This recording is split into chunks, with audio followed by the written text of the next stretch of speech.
né? Se tiver que fazer, a gente perde o negócio. E perdemos muito negócio. Perdemos mesmo.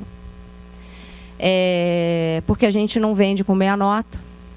E a indústria de material de construção, indústria que eu chamo, não fabricante de produto, né? O setor ainda é um setor que sonega, né? Obviamente, quando você vai participar de uma venda e o cara está vendendo com o preço abaixo do seu, porque ele fatura uma parte, a outra parte não fatura. A gente não faz isso, né? Não, nada, absolutamente nada. Nenhum tipo de... nenhuma ação que eu pudesse me envergonhar de ter feito, zero, ou seja, nada, nada, nada, nada. Mas isso faz parte da cultura da minha empresa, tá? Eu acho que isso é um privilégio, você trabalhar numa empresa que tem isso como princípio, né? E que você não faz, entendeu? Inclusive acordo, quando, por exemplo, tem algum tema trabalhista, o cara roubou, né?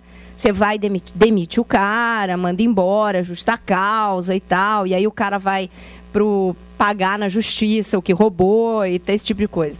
A minha empresa espera receber até o cara pagar na justiça. Não tem acordo. Ele tem que devolver. Tem 2 temas polêmicos sobre isso hoje. Posso emendar na pergunta do Aron, que é o seguinte. Um é o dinheiro público para o estádio do Corinthians, né, que é hoje polêmico. Eu sou corintiana de coração e de nascimento, mas é um tema polêmico hoje. Se a cidade de São Paulo deve dar 400 milhões de reais para a construção de um estádio de futebol. E o segundo tema polêmico é se o BNDES deve dar 4 bilhões de reais para a fusão Pão de Açúcar e Carrefour. O que você, como presidente de empresa, pensa desses assuntos? É uma lástima, né? Eu acho que o tema de você ter que investir essa quantidade de dinheiro para fazer um estádio de futebol... Primeiro, eu acho que a gente não deveria ter tomado a Copa. Gente, isso é uma opinião muito pessoal, tá? Não é a opinião da presidente da Amanco, importante, porque a presidente da Amanco está em conta da Copa no Brasil. Não. É uma opinião pessoal minha, eu acho que a gente não está preparado para isso. Eu acho que a gente viver tentando surfar numa onda que não é uma onda sustentável é uma bobagem, né? Eu acho que tem muito tempo pela frente, o futebol não vai acabar. Eu acho que tem muitas prioridades no Brasil que deveriam acontecer antes. Aí o pessoal da Sabesp acho que pode falar bastante sobre isso, né? Que o saneamento está parado por causa do futebol. Então é mais importante construir estádio do que a gente colocar esgoto, né? O Brasil tem só 27% de coleta de esgoto, né? É uma coisa triste isso, né? Eu acho que qualquer dinheiro colocado aí, para mim, não devia ter acontecido. Obviamente que nessa proporção é absolutamente estúpido, né? Eu acho. A educação, que deveria ser a base de todo o investimento, porque com educação você consegue resolver os outros problemas que você está resolvendo de uma forma dando peixe, né? Não ensinando o povo a pescar. Eu acho que esse dinheiro seria muito melhor empregado em realmente outros temas muito mais de base. Nem que seja para resolver questões de trânsito que são fundamentais dessa cidade. Agora, que a gente já fez o compromisso, né? Obviamente é um compromisso internacional. Eu acho que a gente vai passar vergonha. Eu concordo com você.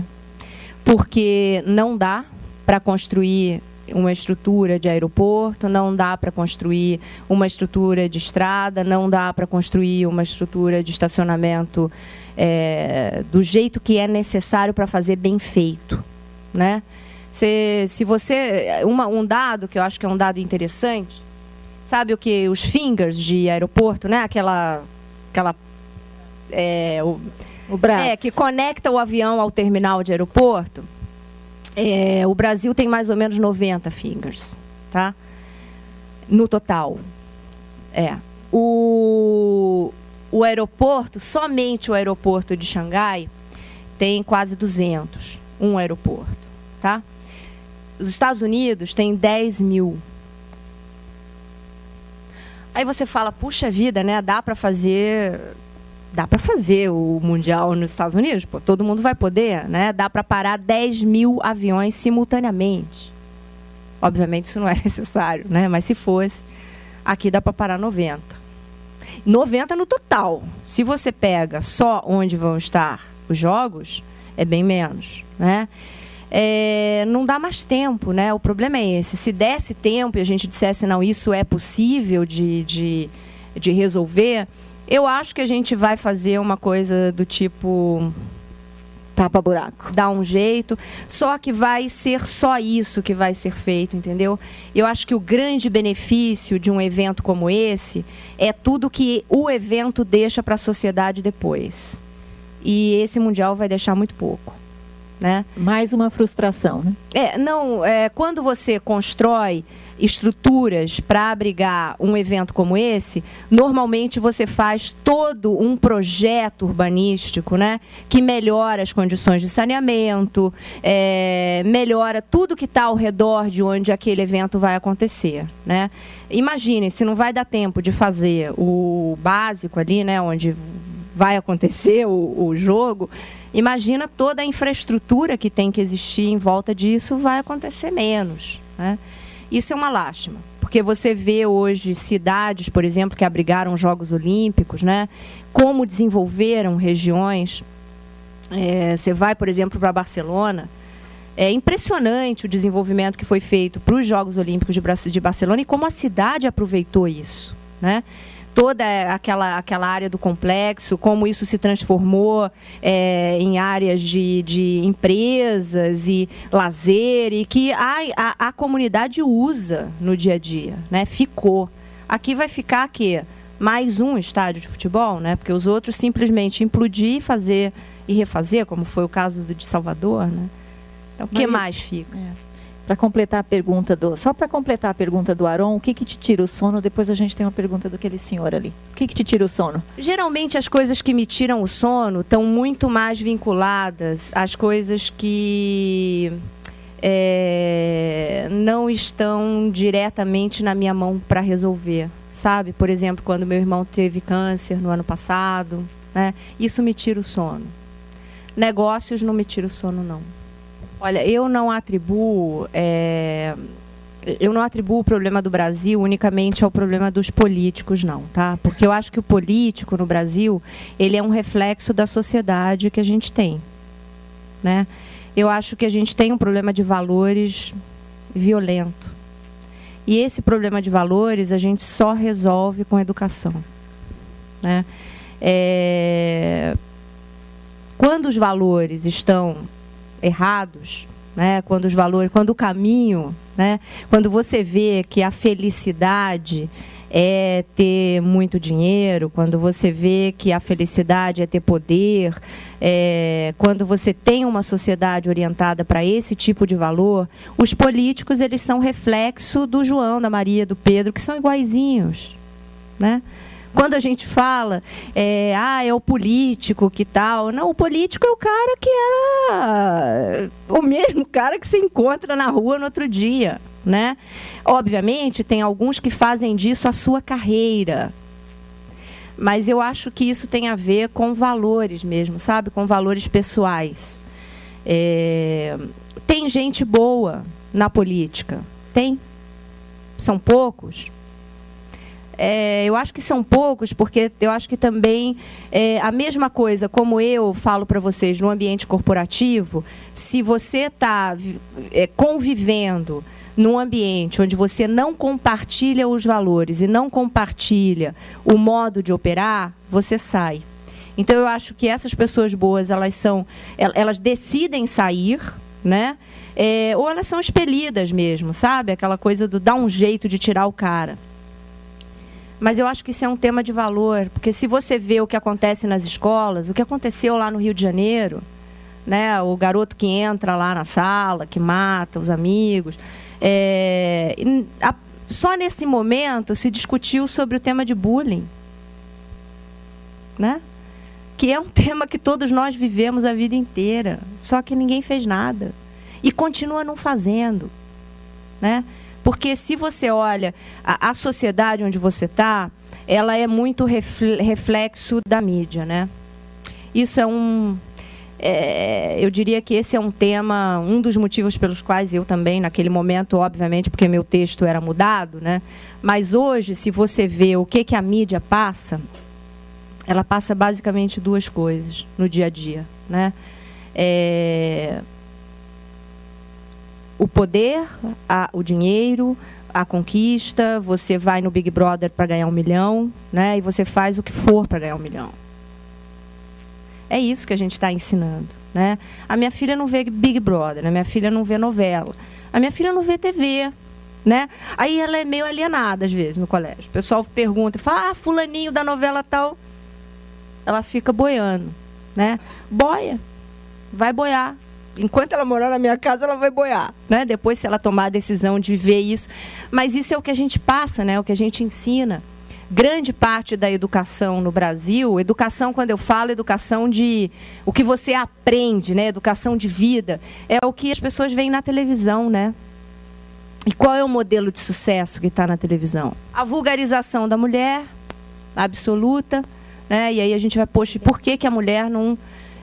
por que não tem mais? Porque o modelo que as pessoas estão vendo lá, as mulheres às vezes estão mais preocupadas em colocar o silicone para ficar tão bonita como a outra do que em desenvolver outra parte da vida, né?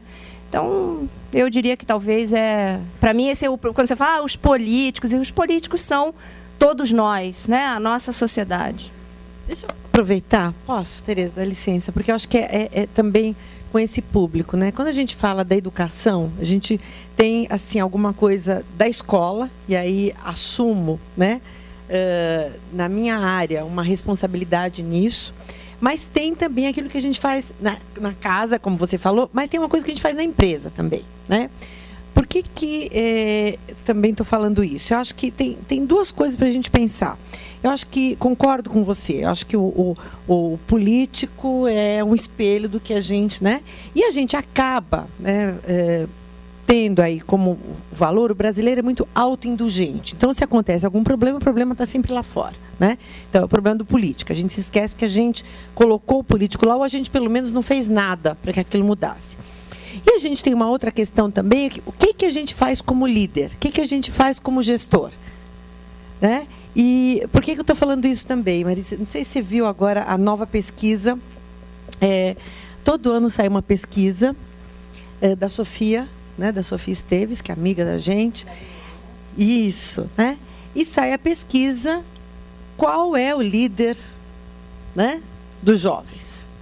E a hora que vem, eu não vou falar aqui do ranking, não vou dizer, mas a hora que você vê o ranking, você fala, gente, o que é isso? Né? Então, assim, que modelo a gente está passando?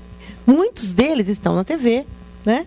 Mas aí você fica pensando, gente, é meninada que está estudando administração e que vai ocupar as organizações de vocês e que está ocupando as organizações de vocês. Então, assim, tem uma parte culpada, se a gente for achar culpados, dos pais. Tem uma parte dos professores, né? E tem a parte do gestor também. Porque esse rapaz é o que ele vai repetir na sua empresa aquilo que ele está tendo como modelo. E quem são os líderes que ele tem como modelo? Então, eu acho que uma coisa que a gente precisa pensar aqui, né?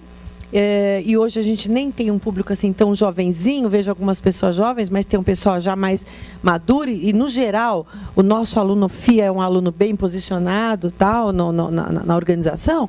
Eu acho que a gente tem que pensar qual é o nosso papel também aí. Né, Marisa? Por isso que eu acho que eu fiquei muito contente de todo o teu depoimento em como você, como líder, como você conduz a organização em termos de valores, como você conduz a organização em termos de aprendizado. E aí, jogar isso, né, para a nossa moçada da FIA, como é que a gente trabalha para educar o nosso liderado também com essa... uma tentativa, porque valores você não muda de uma hora para outra.